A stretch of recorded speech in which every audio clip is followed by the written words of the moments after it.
September 25 of last year was a very special day. For one reason, it's my birthday. So I'm a Libra child. But what made that day a very special one was that there was an event in Toronto, Canada, where a number of people spoke about exopolitics. And one of the people that did speak at that event is our keynote speaker for tonight. His background is one as a senior politician within the Canadian government. He worked in the administration of Lester Pearson from 1963 to 67 as the Minister for Defence. And the main policy that he was involved with at the time was the unification of the Canadian Defence Forces. So Canada has one Defence Force rather than four, as in the US. One of the things that he did encounter during that process was a concerted effort by the administration, the American administration at the time, the Johnson administration, to promote the pursuit of placing weapons in space, presumably to shoot down ballistic missiles. So this was one of the things that the Pearson government was opposed to, and Paul Hellyer, as Minister for Defence, was solidly behind that policy. Well, in that event in Toronto last year, Mr. Hellyer came forward very courageously to state what he believed was happening based on the research that he had done as a consequence of the Peter Jennings special that had happened in February of 2005, where Peter Jennings, through that show, Seeing is Believing, that special documentary, laid out the evidence that he believed made the UFO phenomenon something real. So this was something that Mr. Hellyer saw as very intriguing. He did some research on Philip Corso Sr., the author of The Day After Roswell, and found that much of what Mr. Corso had discussed was in fact occurring. So I'm not going to go into that because I think he'll probably discuss that himself. But let me say that what Mr. Hellyer has done is he has gone beyond the traditional focus on, are UFOs real? Are they in the sky? Is there enough evidence? And he raises the very significant policy questions that exist here. He's asking questions such as, well, are the weapons that are being deployed in space now really intended for ballistic missiles from rogue nations, as we are told, or are they being used to target extraterrestrial vehicles? He asks these significant policy questions such as, well, are extraterrestrials the enemy, as one finds evidence for in terms of the thinking of the military, the US military? He asks these very important policy questions such as, well, what is happening with this technology if extraterrestrial vehicles are visiting the Earth, and if this technology is being recovered and being developed, well, why don't we see it? Why isn't it somehow being brought out into the public realm? And who are the people making these key decisions over all of these processes? Why isn't there transparency? Why isn't there accountability? These are very important policy questions, and I'm thrilled that someone of the stature of Mr. Paul Hellyer has raised these issues and brought them into the public debate. And I think this is something that will educate many, many thousands and millions of people over the years ahead and months ahead even, as to the very important issues that we all have to grapple with, that these are not just academic debates, but these are vital policy issues that surround us and that have been kept out of the public realm for too long. And now I'm honoured to welcome Mr. Hellyer, who will bring these to the conference. Thank you.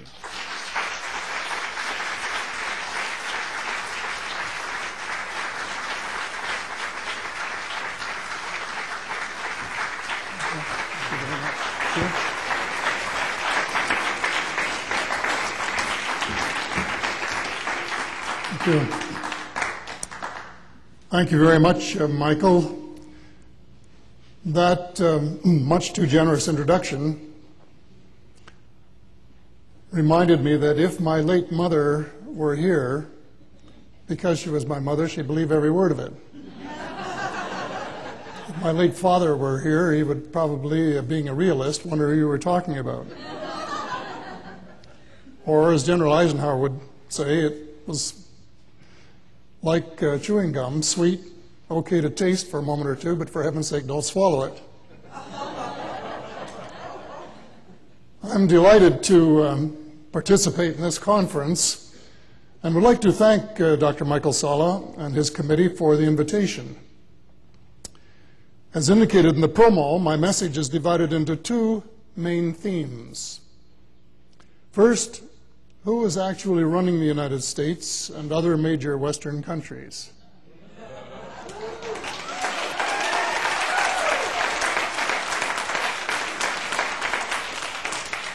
And second, what are the consequences of the long-time cover-up of extraterrestrial intelligence and advanced technology?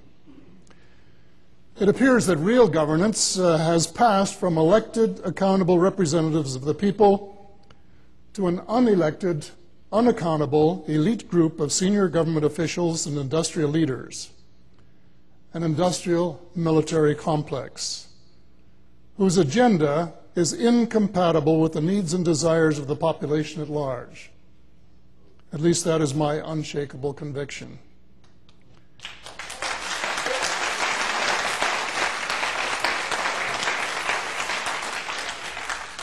Evidence indicates that the survival of the planet as a reasonably friendly and hospitable environment is at stake, and that vested interests may be blocking plans to save it before it is too late.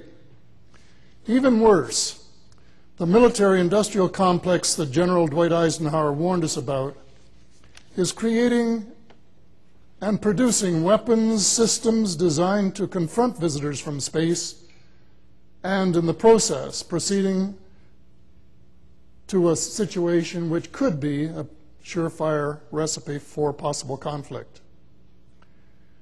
One hesitates to contemplate the unknown and potentially disastrous consequences. Only an early and complete disclosure of the truth can save us from our folly. Well, if anyone had suggested a year ago today that today I would be here making a speech in Hawaii, June 2006, on the subject of the extraterrestrial presence on planet Earth and how the visitors and their technology may impact our future, I would have been absolutely astonished. I would have been flabbergasted. I probably would have laughed out loud. Or I might have said, well, you must know something that I don't know. And if I had said that, of course, I would have been right. Anyone who has spent the time and made the effort to inform himself or herself on this subject would have been light years ahead of me in knowledge and understanding. I didn't even know how much I didn't know because I had no inkling of how much there was to know. When I was Minister of Defense in the 1960s, I received reports of sightings with the usual explanations. The majority of investigations, as in other places, had revealed that the sightings were natural phenomena. The others were simply designated unexplained. And I was far too busy, as Michael indicated, integrating the Canadian Armed Forces to ask the kind of question necessary to pique my curiosity. I was interested that Philippus Corso was talking this afternoon about the Air Force hogging all of the lion's share of the technology. And that is precisely the reason why many years ago I did something that at the time was considered courageous, which certainly amounted to a war of another kind. And that was to lop off the heads of the Army, the Navy, and the Air Force and to create a Canadian Armed Force. Subsequent ministers have undone most of the good that was done at that time, but it did set a model, and for at least 8 years, I think Canada had the most efficient armed force in the world. And there was not that kind of internecine bickering that you find between services, and consequently not as much waste, duplication, and triplication. But in any event, that's what I was doing instead of worrying about UFOs, about which I knew nothing. In later years, I was occasionally contacted by someone investigating the subject and asked what I knew. And I sensed that I was not believed when I explained truthfully that I knew nothing, apart from the cursory reports that I had scanned. The closest I have come personally to an alleged encounter with a UFO occurred at Arundel Lodge in Muskoka. This is the Lake District north of Toronto, where my late wife and I ran a small tourist resort, an old farmhouse and 10 cabins for 45 years, and where we had a very family-like clientele that came back year after year and ultimately to the second, third, and finally fourth generations. We had some interesting habits there, and one of them was that some of our guests on occasion would meet around a campfire on a big rock known as Flat Rock, or at least the Fern Rock, pardon me, for a little song and chatter in the evening. And naturally, they would take the precaution of bringing a little fire water to lubricate the vocal cords and ward off the chill of the night. And one night, as often happened, the Jack Daniel's bourbon was the poison of choice. A couple of hours later, a very bright light appeared in the southern sky directly across the bay. It could have been an airplane, but it zigged and zagged across the horizon in a very erratic manner, very much like some of the exhibits we've been shown in the last day and a half. Some thought it might be an airplane, while others insisted that it was a UFO. The following morning, some positions had changed, with the consensus being that it must have been the Jack Daniels that had been responsible for the zigging and the zagging. There were 2 or 3 holdouts, however, who had had nothing at all to drink. Their conviction that it had in fact been a UFO remained unshakable. And it was their testimony that persuaded me to include the incident in a little book I wrote entitled Arundel Lodge. Well, my busyness continued after I left government. I'm afraid I reproved Parkinson's law many times over. Dr. Parkinson was another distinguished Australian academic. And that law was that the work expands to fill the time available. And too often my desk looks more like a recycling bin than an organized workplace. So when a friend started sending me information about today's subjects 3 or 4 years ago, I would acknowledge the material and add it to one of the piles of reading for the proverbial rainy day, which of course never came. But my friend was gentle and politely persisted, even when the acknowledgement perhaps sometimes was never more than a few lines, just a polite thank you. On one occasion, he sent me something that caught my eye visually. It was Colonel Philip Corso's book. I remember thinking that it might be an interesting read. So I put it on the shelf along with dozens of others that kept showing up seemingly out of nowhere. Once or twice I looked for it and couldn't find it. Philip, I had the same problem with your dad's book that you have with that document that you were concerned about.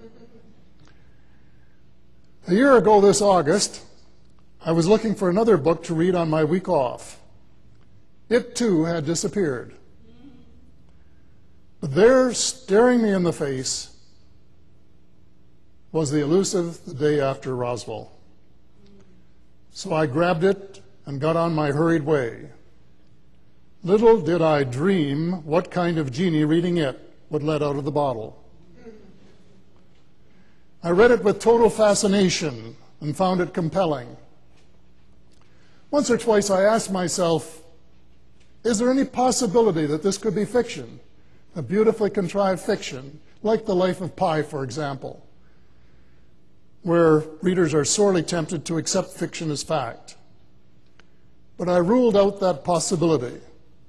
There were far too many real people and real events included for the story to be fiction. And while I was sitting at the lake, this is the same lake where Arundel Lodge is situated and where the incident occurred to that I mentioned a minute ago. My nephew Philip came along and asked me what it was that I found so fascinating. I gave him a brief summary. He was a skeptic, he informed me. Well, a couple of days later, he phoned to say that he had phoned a retired United States Air Force general of his acquaintance, mentioned the name of the book, and been told, quote, every word of it is true and more, end of quote. Philip could hardly wait to tell me and to get his hands on a copy of the book. Well, by strange coincidence, and I think many of you agree that these things are not always coincidences, but by strange coincidence, I had just received an invitation to speak to an Exopolitics Toronto Symposium on UFO disclosure and planetary direction, being held at the University of Toronto in September. One of the organizers had been a guest on one of those late-night shows. You know, those very late-night shows where only the brave at heart and insomniacs are listening? And somehow my name came up. And the consensus was that I was dead.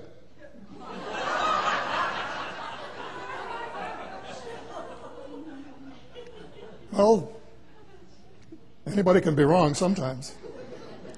Well, anyway, a friend was listening, and he was a member of a Bible class that I had taught many years ago, and he decided to phone the station to let them know that I was very much alive and well, and to give them my coordinates. Well, I had just finished reading Corso's book before I had the opportunity to decline the invitation, which had been my intention. But when I thought about the policy implications, including the possibility of replacing fossil fuels and the danger of designating the visitors as enemy aliens, as General Nathan Twining had done within days of the Roswell crash, I decided that I had a responsibility to express my hopes and fears in public. My decision was complicated by the fact that I was getting married the following week. And I promised my bride-to-be, who was sitting down here tonight, that the speech would be a singular event after which I would bow out and retire into the shadows. Well, unfortunately, as they say, the road to hell is paved with good intentions. In addition to requests for press interviews, I have been inundated with new material of all kinds: books, theses, articles, leaked documents, formerly classified information obtained under the Freedom of Information Acts, etc. I probably have enough reading material to last me for the rest of my natural days. So I guess I hope I stick around for a while and get through as much of it as possible. Consequently, I am fast becoming an expert at sifting the wheat from the chaff. Some of the material is just pure junk. Some of it is quite intriguing fiction, plausible to an extent, but ultimately failing the litmus test of credibility. Some of the prophecy and dire predictions of malicious ET interference in the lives of humans is fear-mongering of the worst possible kind, the sort of falsity that creates fear in the minds of the populace. This is exactly what the military-industrial complex hopes for in order to rally public support for their plans. On the other hand, much of the material is pure gold, including a number of very excellent books. One I recommend is Alien Agenda by Jim Marrs. It covers a lot of territory. The titillating thesis that the moon may have been placed in orbit by intelligent beings, UFO crashes, abductions, eye-to-eye encounters, cattle mutilations, crop circles, remote viewing, and much more. And presents a very balanced view in each case. Mars gives the proponents and the debunkers almost equal time. It doesn't require too much discernment, however, to decide who is telling the truth and who isn't. A very recent book, Magic Eyes Only, by Ryan S. Wood, is equally compelling.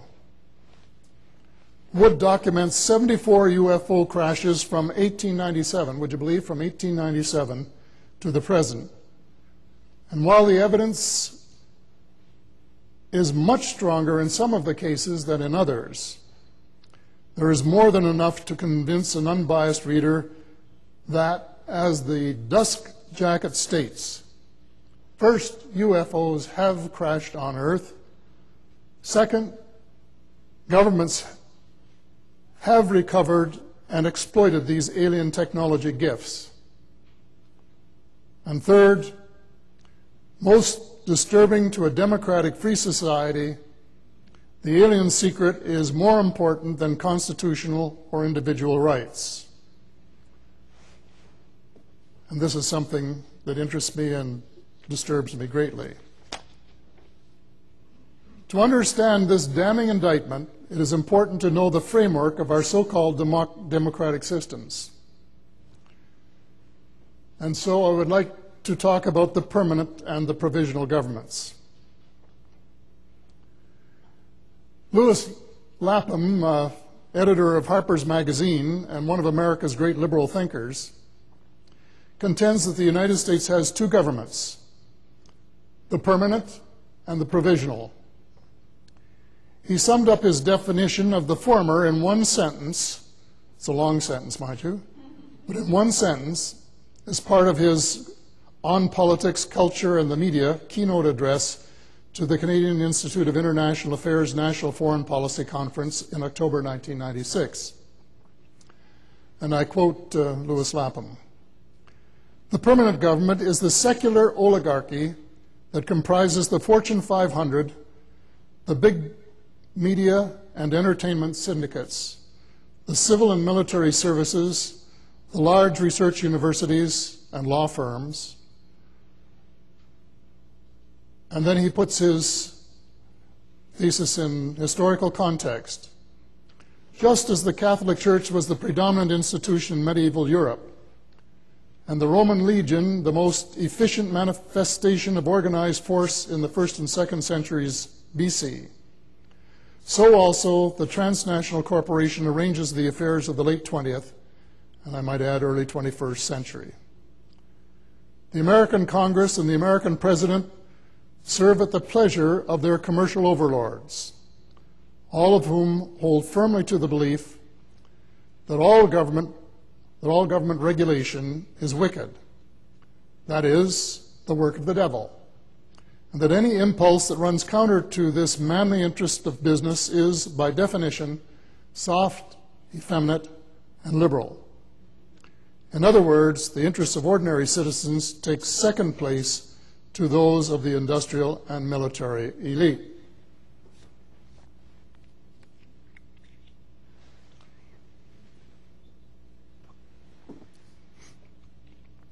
Often, when I'm speaking on other subjects, I use Lapham's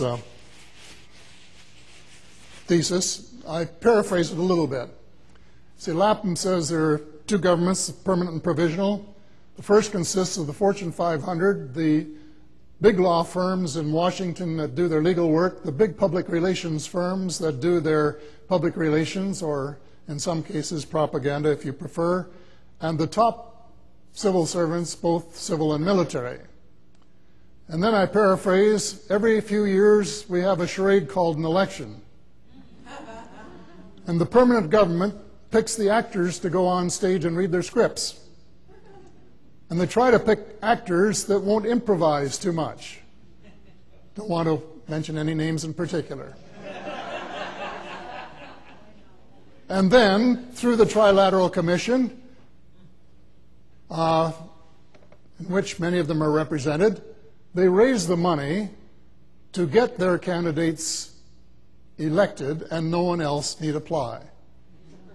And that's the way the system works. And as I'm sure you know, I think the Trilateral Commission has picked every president but one in the last, 30 or 40 years, something like that. Well, it is a very small but extremely powerful slice of that permanent oligarchy which has become the custodian of the alien secret. It is a policy that began immediately following the 1947 crash at Roswell, or the two crashes which appear to have been the case as reported by Ryan Wood. It is my belief that it was the danger implicit in having the secret in the wrong hands that prompted General Eisenhower to warn us over half a century ago to beware of the military-industrial complex. Not only has the alien secret been closely guarded, it has been ruthlessly enforced. In Magic Eyes Only, Ryan Wood describes a document, apparently authentic, labeled SOM-1-01, an extraterrestrial entities and technology recovery and disposal manual, dated April 1954. As Wood points out, the manual provides strict instructions concerning the, quote, need for absolute secrecy in all phases of operation, end of quote. And then adds, including a press blackout. I quote, great care must be taken to preserve the security of any location where extraterrestrial technology might be retrievable for scientific study. Extreme measures must be taken to protect and preserve any material or craft from discovery, examination, or removal by civilian agencies or individuals of the general public. It should be remembered when selecting a cover story that official policy regarding UFOs is that they do not exist. The most desirable response would be that nothing unusual has occurred. Witnesses will be discouraged from talking about what they have seen, and intimidation may be necessary to ensure their cooperation.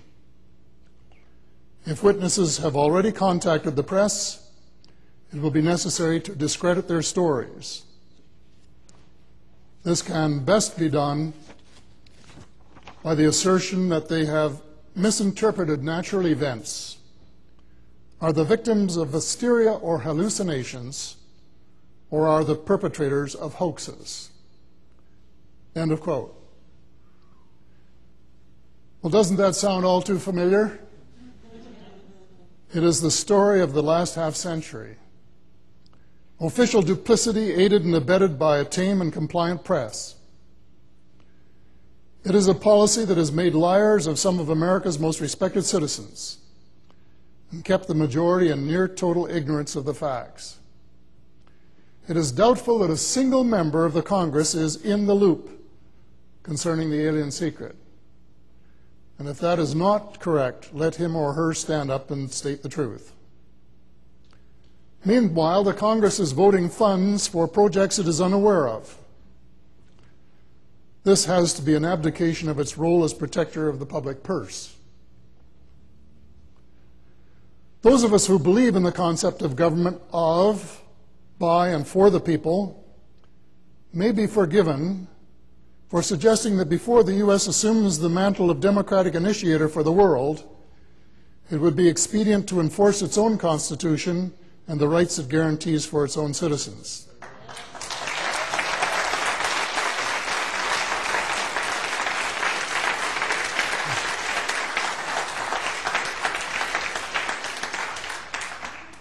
Having said that, I must admit that I know from experience just how difficult it is for elected politicians to take the bureaucrats on for size. Canada, too, has its own version of the permanent government. When I was Canadian Minister of National Defence, In the 1960s, I was privy to U.S. satellite reconnaissance photographs. Unfortunately, however, my associate minister, who in law at least also held cabinet rank, did not have clearance. So we could not review the pictures in Defense Council in his presence. Defense Council was sort of the cabinet of the Defense Department that I had established for policy and, well, all major decisions, as a matter of fact. Well, it was awkward not to be able to have him there when we were talking. So I asked that he be cleared. Canada was allowed 40 names on the list, but only 3 of them were politicians. The Prime Minister, the Minister of External Affairs, and myself. Well, it took an unholy row to prow one of those spots loose for my associate. But it finally happened, so we could sit together at the table with our military staff. Another case was perhaps more relevant to our subject today. After the Pearson government was formed in 1963, and Canada finally decided to obtain the nuclear warheads for the weapons systems purchased by the previous Diefenbaker government, I was curious about the yield of the weapons. But no one would tell me what it was. I was just a minister. Well, finally, after a man-to-man showdown with my chief of the defense staff, which was comparable to the chairman of the Chiefs of Staff Committee previously, he told me. And I understood at once why he had been reluctant to tell me. If I had blabbed the information to the press, there would have been a public outcry due to the history of the debate. Now, however, 40 years later, the information would be of so little public interest that it wouldn't cause a ripple. And I think this is the significance of the subject we've been discussing. Time has changed the public interest.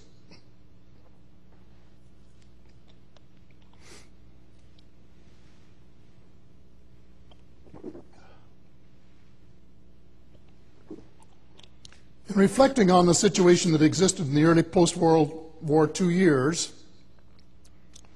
I can understand why it would have been considered wise to observe secrecy. People were weary of war and might have been unduly upset by news that beings with more advanced intelligence and technology than our own were visiting the planet. Orson Welles' radio drama, based on H.G. Wells' War of the Worlds, depicting New Jersey being invaded by men from Mars, had caused a near panic. So it was cited as an example of the kind of paranoia that can be created. I can also understand why the military, at the outset of the Cold War, would be deeply concerned that the Soviets might win the battle of reverse engineering and use the alien technology to obtain military superiority. That was a legitimate concern at the time. With the disintegration of the Soviet Union, however, that rationale has disappeared. Today, the U.S. has no military enemies capable of challenging its overwhelming firepower. Not one. So perhaps there is a more sinister reason for the priority given to military expenditures in the face of other urgent priorities. The reason, in a nutshell, is to satisfy the short-term, self-serving interests of a military-industrial system which depends to a significant degree on bigger and bigger defense budgets. And to get away with this in a democracy demands an ever-present enemy of major proportions. This necessity was forecast many years ago by Dr. Werner von Braun, the famed German rocket scientist brought to the United States after World War II to prevent his expertise falling into Soviet hands. He said, in the presence of a friend of mine, and I quote, "First it will be the communists, then it will be the terrorists, and then it will be the extraterrestrials." How is that for prescience, or inside information, or both? In a sane world, the end of the Soviet Empire would have led to a peace dividend of major significance.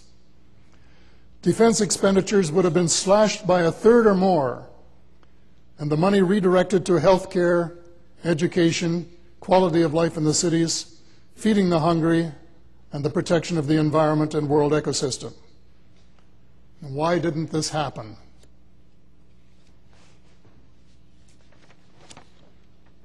Well, September 11th, 2001 created a climate of fear, which allowed a small group to decide to declare war on terrorism and use military might instead of relying on beefed-up police and intelligence activity, which was the obvious strategy. The war on Iraq involved incredibly bad judgment. Instead of reducing the ranks of the terrorists, it has increased their numbers by 10 to 100-fold. Who are the winners and who are the losers? The winners are a few large corporations and those in the military striving for increased budgets. The losers are the people of the world, and especially the people of the United States, who are footing most of the bill both economically and in the realm of world approval. Hope lingers that there may be an end in sight, though certainly it is not for a while at least. It seems, however, that one blunder leads to another. The U.S. military and their arms suppliers are scrambling to get into a position to take the alien visitors on for size with the technology they have given us. I have received private assurance that the U.S. military wouldn't be stupid enough to do that.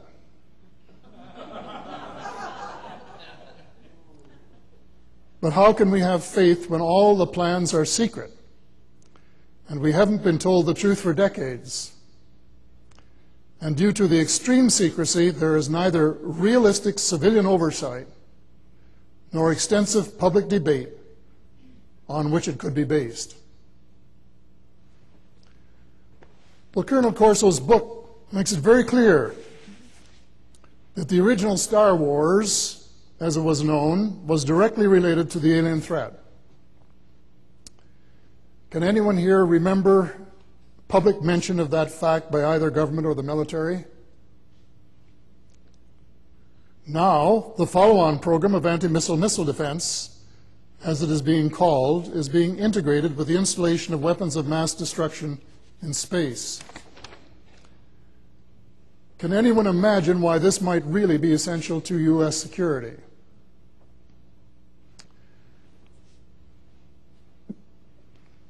Once a great power gets on this kind of treadmill, it is extremely difficult to get off. The next step is to establish a military base on the moon. Anyone familiar with Colonel Corso's book will recall that this was a pet project of his boss. Here I have to be careful, I was about to say lieutenant, but it's Lieutenant General Arthur Trudeau, who conceived the idea and had the initial plans prepared in the 1960s under the title Project Moonbase. After decades of being turned down by the White House, President Bush has confirmed that the military mind has finally prevailed.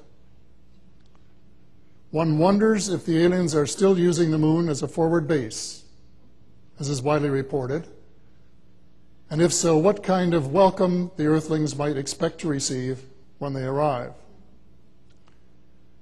Putting weapons of mass destruction in space and building a permanent military base on the moon are profoundly questionable uses of scarce resources at a time when large current account and international deficits threaten the stability of the United States dollar. Well, full disclosure would be a precursor to a better way.